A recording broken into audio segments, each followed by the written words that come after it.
Hey friend, Roger Christofferson here. I was going to say again, but I am here again, but this time it's something completely different. Never done any review on a movie before, and I'm not really sure why, because I've gotten a few and I've watched a few here in the past year that were pretty cool, and I don't know why. I've never thought to even talk about them. I got the most recent Camelot one, which is amazing, so if you get the chance to go see that, or pick it up I should say, get that one. That one's cool. The funny part is I watched the Weird Al Yankovic documentary on Roku over the holiday weekend. I had some time just sitting around feeling lazy, put that on. It has to be the worst thing I've ever seen. So when I saw that Dio was out, which I had forgotten was coming out this month, it actually started airing the first. It's called Dreamers Never Die. It's the Dio documentary. I was like, oh man, I definitely have to watch that. So popped it in last night, watched it, and again this morning. It was that good. It really was that good. This will have like a limited run, I guess, back in September, like the end of September. They did a little limited run in theaters. Other than that, I didn't see it, obviously. And then it came out on Showtime, and it's a couple other different apps or streaming services it's on, I guess, too. But yeah, I'd seen the ads for this. I saw a whole thing where they had Sebastian Bach and Eddie Trunk and his wife Wendy talking about it on some podcast here a while back, and I got real excited about it, and then it wasn't released for months. So finally it's out, and I got to see it, and it's pretty extensive. They focus a lot on his early years and how he got into music.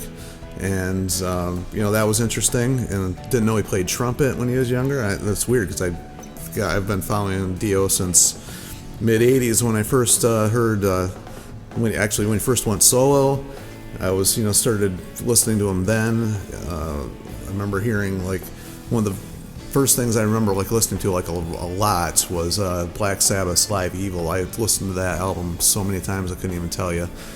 And then all his solo stuff. I just got done playing the last band I was in. We did a cover of Holy Diver, so that was amazing. People loved it. That was probably one of the songs that went over the best, because we don't do a lot of cover stuff, but that was one that we chose to do, and man, people absolutely went nuts for that song. So I mean, Dio's still alive and well in people's hearts, let me tell you.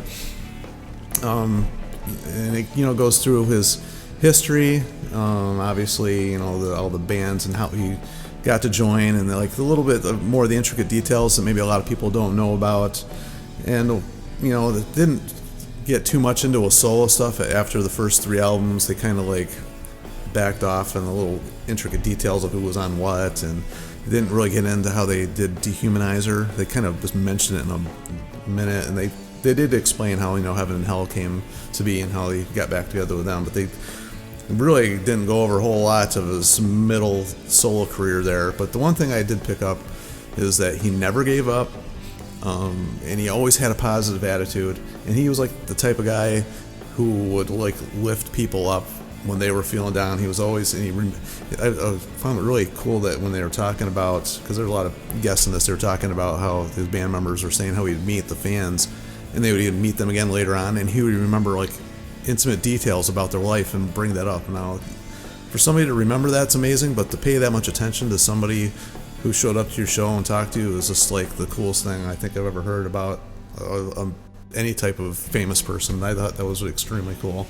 His guest appearances in here from all of his band members, almost all of his band members, and Lita Ford does a lot of in this. Sebastian Bach does a lot of talking in this. So is Rob Halford, Eddie Trunk, Jack Black. Those guys the main ones, and of course his wife. And one thing I did like that they did mention the deal with Vivian and what happened there and how he ended up leaving, but they didn't make it a negative thing too much. They didn't dwell on it, because if anybody knows the story there, Vivian wanted more money, and he's done a lot of back and forth in the online and stuff, so they didn't get into that too much. They didn't get into the negative things that had to do with the name Black Sabbath when they started doing the Heaven and Hell thing again, so they kept it very positive. The whole message of the movie, even though it's a documentary, was very positive, so I liked that a lot. And I just man, I've always loved Dio, but I have like even a more newfound respect for him even after all this. And I just thought it was a really cool movie. And I know there's probably a ton of stuff I'm forgetting to mention in it, but all I can say is if you get the chance to watch this, if you're a fan of Dio and even the slightest little bit, I think you'll have a new appreciation of him even more so after watching this movie. Of course, it was sad. I didn't know how he passed away. And the movie ends like there. They don't go on to explain anything that's happened, controversies or anything beyond that. They end it right there, which I thought was actually a great place to end the movie. It was about his life, and that's where, his life with us here on Earth ended. So, but this is a great way to keep his memory alive. And actually, I just got the Holy Diver box set here just a few days ago too, which is something I'd been putting off for whatever reason. I don't know why. But I finally found it at a decent price. I didn't want to pay like extreme amounts that some of these places were asking, and I got it. Then this came out. This seems like it was just meant to be. I was meant to watch this, and not to sound too mystical or anything like that, because that's kind of funny. That's a lot of what his songs are about. But anyway, I thought it was really cool. I thought it was definitely worth a watch, and I think anybody, just a music lover in general, will love this movie and really respect Ronnie as a human being, even more so than a musician after watching this. So anyway, I'm going to give it a 10 out of 10. Why not? Well, it's the highest rating I think I've ever given anything. I thought it was great. I mean, maybe I'd say 9.5 out of 10 because, they could have talked a little bit more about his solo stuff and, that era. But it was a 2-hour movie as it was, so I'll give him a break. But anyway, tell me what you guys think of Dio. If you've seen the movie, feel free and comment what you thought of it. And always feel free to comment respectfully towards everybody. There's a couple people that's out there that there's always got to be somebody. Why does there always have to be somebody that does something super negative? But anyway, we get rid of them and we move on. We keep talking about the positive stuff, and we're allowed to have differences of opinion as long as it's respectful. That's all I ask for. And make sure you like, subscribe, share, and all that fun stuff. And we'll talk to you guys on the next one. See ya.